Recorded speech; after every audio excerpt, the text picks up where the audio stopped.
His posthumous work, The Tale of the Princess Kaguya, has an advertising slogan, The Crime and Punishment of the Princess.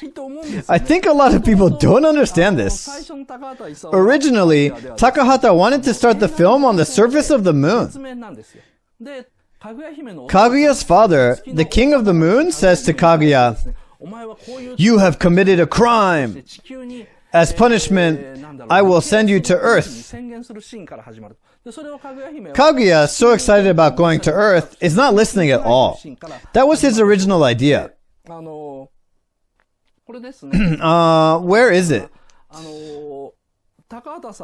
This is a sentence written on the back of the first flyer for the film. 50 years ago, Toei Animation was trying to make The Tale of Princess Kaguya after Horus, Prince of the Sun. And Toei asked the public for ideas for the story. And Takahata's idea was rejected. However, Takahata eventually got rid of this opening scene that I previously told you about, where the king says to Kaguya, "You committed a crime, so you'll be punished." Takahata said, "Since we had such great artists, I felt that the scene was redundant. No need to explain about the crime and punishment," he said. "That's why this film is so confusing." So, he's doing the same thing again. He relies too much on the audience. Eventually, Suzuki came up with this idea. Suzuki knew that Takahata would never change his mind. Takahata insisted that the audience would understand. So Suzuki decided to include the theme in the advertising slogan, like some kind of riddle. He assumed that people would try to solve the riddle. He assumed that people would come to see the film to check if their answer was right, and think more deeply about the theme, and everything would turn out as Takahata intended. So it became kind of acrobatic in a way. However, as soon as it was released, everybody praised the drawing and the visuals, and nobody paid attention to the slogan. And therefore, they didn't quite understand the real theme. Most people interpret this story as an affirmation of life. Actually, there's a gruesome story behind this crime and punishment of the princess. It's as gruesome as Grave of the Fireflies, but I'll talk about it on some other occasion. Okay, now, it's already 45 minutes, but we'll keep going. I haven't even finished half of the free part. So, Takahata didn't intend to make a traumatic film, nor did he intend to make people cry. He wanted people to think. He wanted people to think deeply about the film. Why did Setsuko have to die? Why was their aunt so mean? Why did Seita die at the end? He wanted everyone to think about it every night for over a year.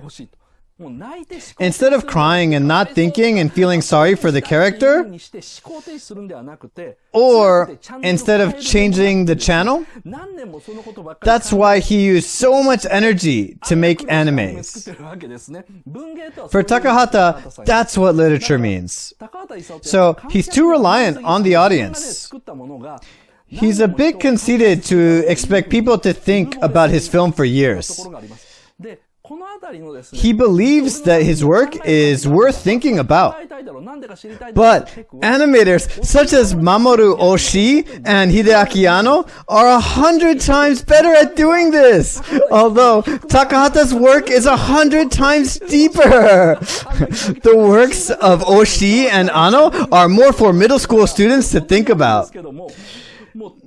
Their works are not as honest and deep as Takahata's, but they are really good at making people think, why? Takahata lacks that kind of skill. Next, part 3, the meaning of Grave of the Fireflies. What does this title mean? One night, after the two siblings began living together in a cave, a plane flew above them. and they saw the plane's flickering light slightly in the distance. Seita says, "That's a kamikaze."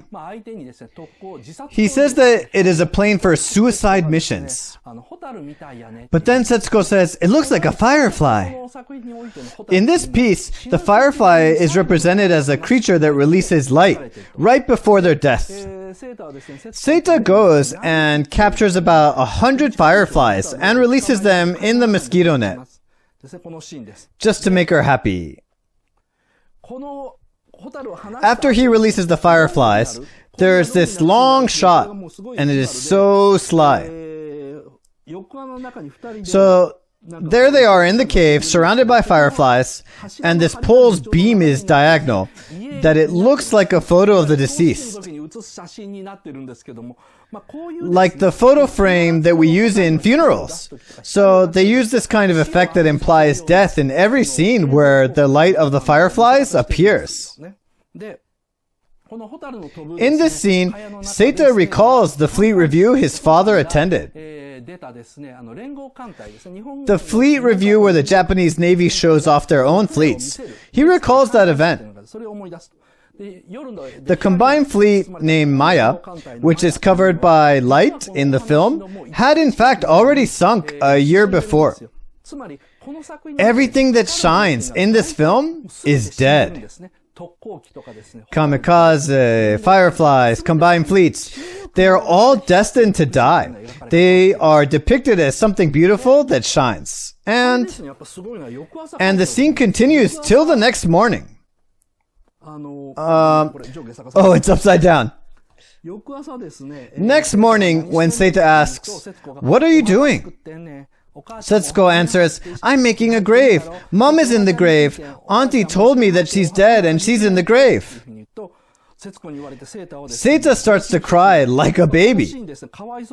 Many people cry in this scene because it's so sad. But there's a reason for this. The reason why he shows the dead fireflies is because, from the fireflies' point of view, these two kids are also merciless and absurd. Of course, fireflies die within days after they start releasing light. Although, no one has the right to deprive them of their freedom and trap them inside a mosquito net. Setsuko never says, "Let's set them free." This scene where the fireflies fly inside the net is linked to the opening scene.